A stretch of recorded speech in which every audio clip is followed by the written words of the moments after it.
ওই গ্রানের জায়গা এখনো রাখা আছে, যান আপনি চাই দেখে আসেন, আমিও দেখে আসি, আপনিও দেখে আসেন।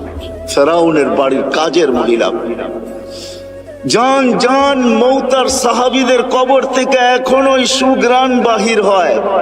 জান জান জাফর ইবনে আবু তালেবের কবরে, জান জান আব্দুল্লাহ ইবনে রাওয়াহার কবরে, জান জান সাইদ ইবনে হারেসার কবরে, জান জান ওই সাহাবীদের কবর আমি চোখে দেখে আসছি, নাকে শুনে আসছি। কসম খোদার, ভিতরের কথা বলতেছে, দুনিয়ার পারফিউম আমার কাছে পারফিউম মনে হয় না। লাগাই বটে, কিন্তু ওই লাগাইতে দেরি, ওই গ্রান নাকে আবার বাড়ি খাইতে দেরি হয় না। মনে হয় ওইটাই তুফানের মতো আবার বাড়ি খায়, বিদায় সব গ্রান উড়া যায়। মনে হয় না পারফিউম এটা পারফিউম, আতর এটা আতর। যত দামি হোক না কেন, যান আপনিও দেখা আসেন যে ফেরাউনের বাড়ির কাজের বুয়ার কবর থেকে এখনো সুগ্রাণ বাকি হয়। আল্লাহ রসুল জিজ্ঞাসা করছে কতদিন বাহির হবে?